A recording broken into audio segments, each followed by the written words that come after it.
Desejo que a graça e a paz de Cristo esteja com todos, irmãos e irmãs. Amém, amém forte, né? Isso aí, o povo de Deus é o povo animado.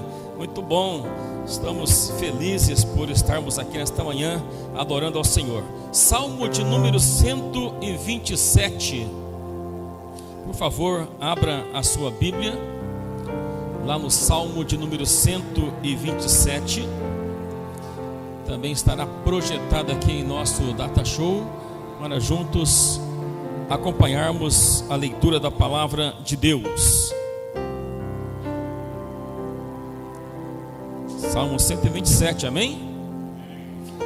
Diz assim: se o Senhor não edificar a casa, em vão trabalham os que a edificam. Se o Senhor não guardar a cidade, em vão vigia a sentinela. Inútil vos será levantar de madrugada, repousar tarde, comer o pão que penosamente granjeastes. Aos seus amados ele dá enquanto dorme. Herança do Senhor são os filhos, o fruto do ventre o seu galardão. Como flecha nas mãos do guerreiro, assim são os filhos da mocidade. Feliz o homem que enche dele a sua aljava, não será envergonhado quando pleitear com seus inimigos à porta. Amém? Podemos assentar, esteja à vontade.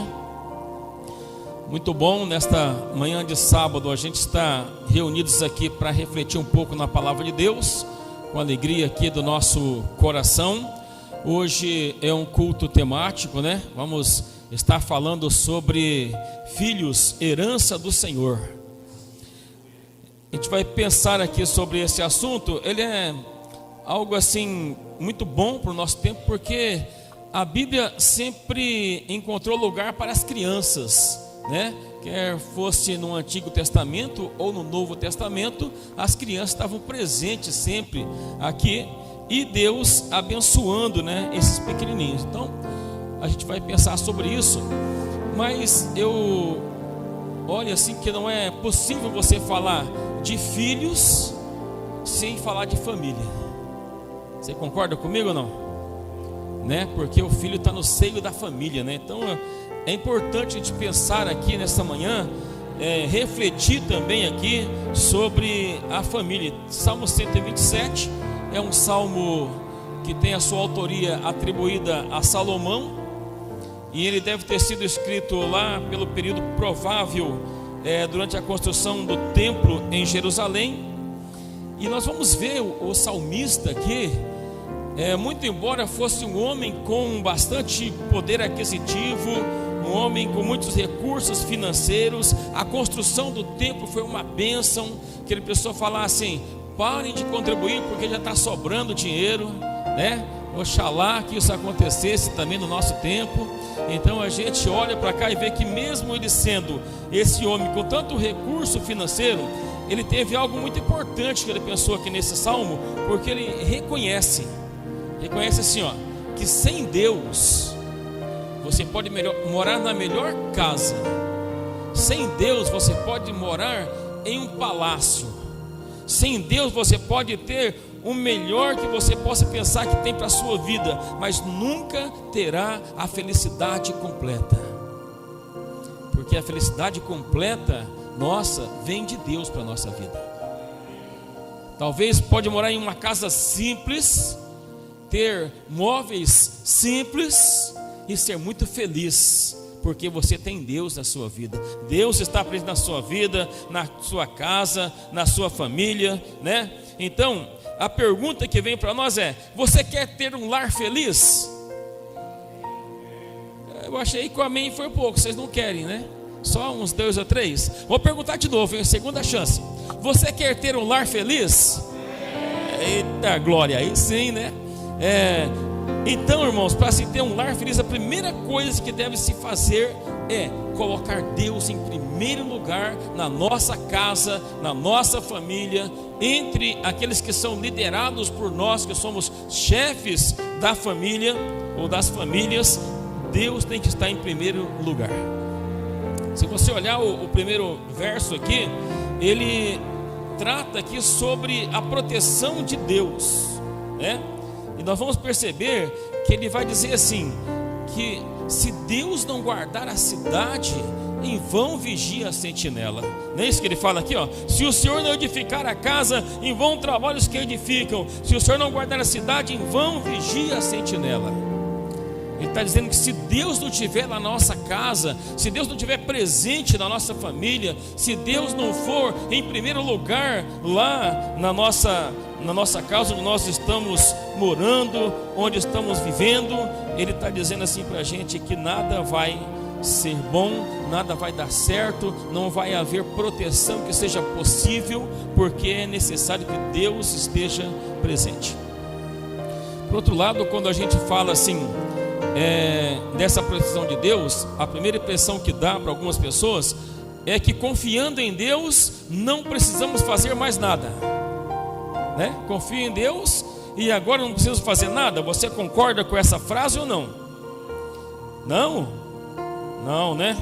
Aí, muito bem, parabéns para vocês que não concordam. É isso mesmo. A gente vai olhar para a palavra de Deus aqui, vamos ver exemplos, né, para a nossa vida, que a gente precisa sim confiar em Deus, mas ainda fazer a nossa parte. Você não pode confiar em Deus e ficar inerte como se nada tivesse acontecendo. Você precisa confiar em Deus. Deus é o provedor, Deus é o protetor, Deus é a base, Jesus é a rocha segura. Mas a gente precisa fazer a nossa parte. Olha só, você confia em Deus, mas quando entra no seu carro, coloca o cinto de segurança, sim ou não? Sim, né? Claro, eu confio em Deus, não posso ser imprudente. Preciso confiar em Deus, mas eu preciso fazer a minha parte, né? Confiamos em Deus, mas respeitamos os limites de velocidade. Sim ou não? Sim. Tem gente rindo aí, ó. Não sei não, hein? Tem uns aí que eu não sei se está respeitando o limite de velocidade, não. Mas a gente confia em Deus, mas a gente faz a nossa parte.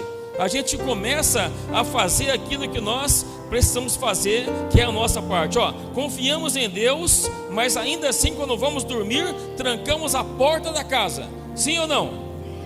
Claro, né? Tem coisa que é nossa parte, cabe a nós. Ó, confiamos em Deus, mas travamos o alarme do carro.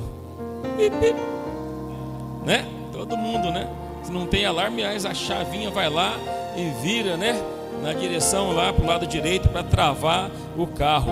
Porque, irmãos, a gente precisa confiar em Deus, mas a gente precisa fazer a nossa parte também. Tem uma parte que cabe a nós para nós fazermos. Ó, a gente confia em Deus, mas de vez em quando consultamos o médico. Sim ou não? Os homens nem tanto, né? As mulheres mais, né? Mas de vez em quando vamos lá, né? Pelo menos uma vez a cada alguns anos aí, né? A gente vai lá fazer um eletro do coração, quando dá uma dorzinha, fazer alguma coisa, né? Para ver o que está acontecendo. Porque quem confia em Deus não pode ser imprudente. Quem confia em Deus não pode ser uma pessoa relaxada. Precisa confiar em Deus e fazer a sua parte. Neemias 4, versículo 9.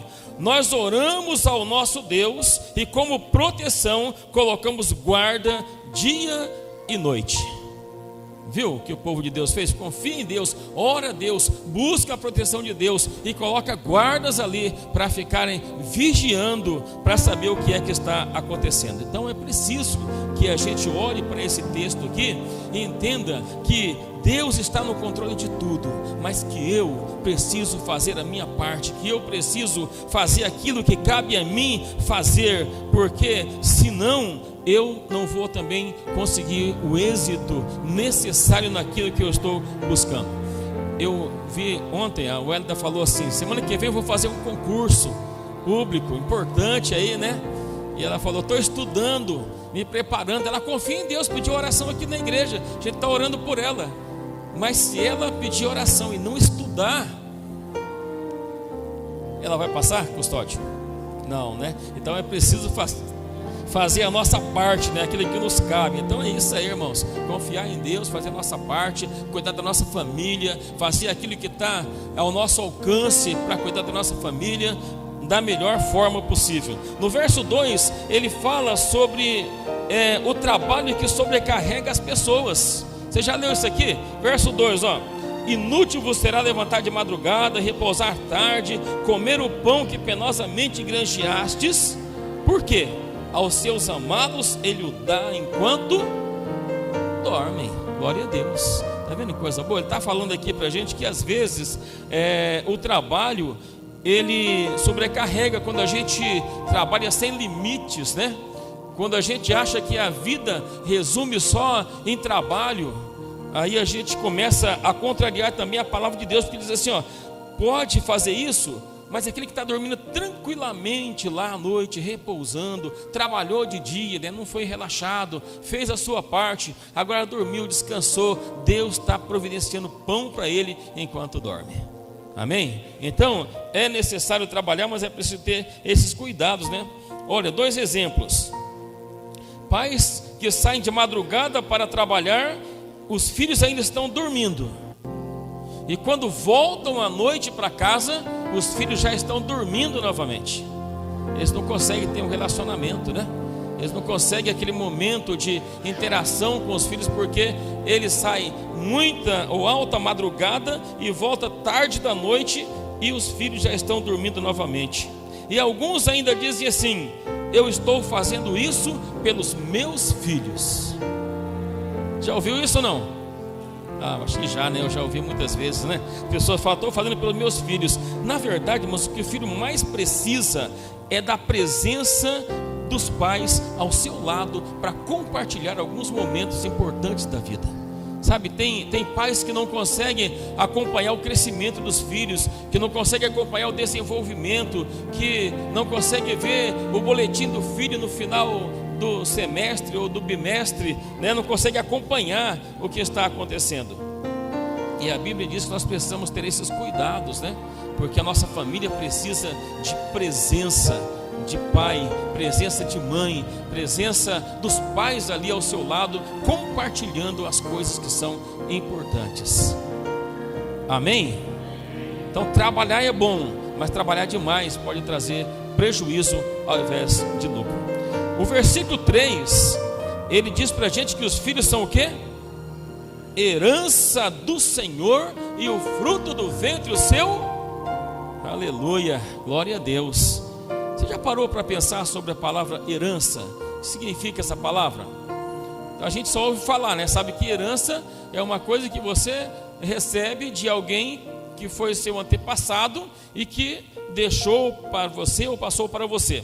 Então, a gente para pensar sobre essa palavra, ela vem do latim, herentia, e o sentido da palavra é hereditariedade, que significa conjunto de bens, direitos e obrigações que são transmitidos para os seus herdeiros. Ativo, passivo, patrimônio líquido, tudo junto aqui, né, no pacote.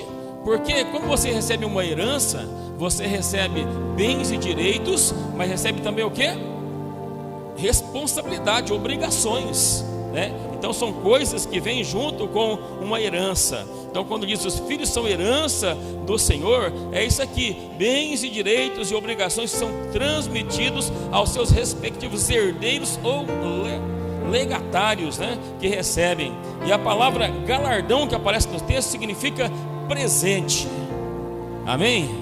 Glória a Deus, né? Então quando você olha para cá, você vê que filho, ele é algo que você recebeu, que veio de Deus para a sua vida, que te trouxe muita alegria, mas que te trouxe também muita responsabilidade. E isso tudo é um presente do Criador para a sua vida. Amém? Você já pensou assim sobre esse texto? Já refletiu alguma vez sobre isso? Logo, filhos como herança são um presente de Deus. Todo casal, né, quando se casa, tem a dádiva de ter filhos. Nem todos têm filhos, né, mas normalmente têm filhos e recebem esse presente de Deus aí, ficam felizes por ter recebido o presente. Só que hoje nós vamos pensar aqui sobre esse presente de Deus, principalmente os pais. A Lisley, né, ali que vai apresentar seus filhos hoje aqui na igreja. Você que já apresentou seus filhos aqui, que tem filhos aí na sua casa, você quem sabe que está esperando filho, né? Nós vamos pensar que essas famílias, elas recebe uma herança, um presente de Deus, e essa herança traz consigo algumas responsabilidades, como responsabilidade familiar, social e espiritual. Amém? São responsabilidades que vêm aí para a vida da família quando recebe um presente de Deus aí. E aí nós vamos ver, né, sobre isso aqui, entender aqui que é o certo, a melhor maneira de ensinarmos nossos filhos, a melhor maneira de deixarmos um legado para eles é através do nosso exemplo. O filho, você pode prestar atenção que desde pequeno ele já começa a seguir o pai em tudo. O pai e a mãe, né, começa a querer imitar algumas coisas. Quando ele cresce um pouquinho, que você pergunta assim: o que você vai ser quando crescer? Daí ele olha para o pai. Se o pai é um caminhoneiro, ele fala: quero ser um caminhoneiro. Se o pai é policial, eu vou ser um policial. Não é assim? Geralmente eles querem seguir os seus pais, porque eles olham e eles vão aprendendo com o exemplo.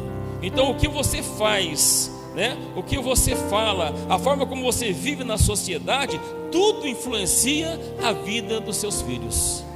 Tudo que você fizer de bom ou de ruim vai influenciar a vida dos seus filhos de alguma forma. Isso aqui não é maldição hereditária nem bênção hereditária, não. Isso aqui é exemplo de pais e mães, que tudo que a gente faz ou fala, a forma como vivemos, vai influenciar a vida dos filhos. E o escritor aqui, o sábio Salomão, Provérbios 22:6, fala assim: ensina a criança o caminho que deve andar, e até quando envelhecer não se desviará dele. Amém? É para ensinar a criança o caminho que deve andar, é para mostrar para ela qual é o caminho que ela deve seguir na vida, né? Então, já que o melhor ensino é o exemplo, né? Eu vejo que vocês que criam seus filhos na igreja, você que vai apresentar hoje, já apresentou e apresenta filhos aqui na igreja, vocês estão no caminho certo, estão dando bom exemplo. Imagine você querendo que o seu filho vá para a igreja, mas você fica em casa no sábado de manhã. Imagine você querendo que o seu filho siga os caminhos de Deus, mas você faz coisas erradas, negócios tortos, coisas que mostram uma imagem diferente para o seu filho ou para a sua filha. Então dificilmente pode ser que Deus chame um Abraão lá do meio da sua família para servir a Deus. Acontece isso, mas normalmente os filhos vão seguir exemplo dos pais aí em quase todos os aspectos. Então vocês começaram bem, trouxeram seus filhos, né? A Lisley trouxe hoje aqui ao templo aqui para apresentar suas crianças, e esse é um costume bíblico muito antigo, né? Nós vamos perceber que esse costume aí é antigo, antes mesmo de Jesus já acontecia essa apresentação de criança no templo, e Jesus veio e continuou fazendo isso, continuou recebendo e apresentando crianças, né? Ou seja, colocando a mão sobre elas, orando sobre elas. Elas eram abençoadas ali, porque os seus pais levavam ao templo para ser abençoada pelo Senhor Jesus. E ele fazia isso, né, com muito orgulho e com alegria. Até quando alguém vinha lá tentando dizer assim: não leve as crianças, não incomode o mestre, ele dizia assim: não impeçam eles de vir até mim, deixem vir, porque dessas crianças é o reino de Deus. Amém? Então ele defendia as crianças assim, desta forma. Então a gente vai olhar para cá e perguntar assim, né, para a gente mesmo, né? Depois de a gente ver tudo isso aqui preparado, um culto organizado com esse objetivo, cantando hinos e louvores adequado aqui a este momento, e no futuro você vai continuar assim ensinando os seus filhos no caminho do Senhor? Você vai continuar congregando e levando seus filhos para adorar a Deus? Você vai continuar servindo a Deus nos caminhos dele, para que seu filho continue assim sempre?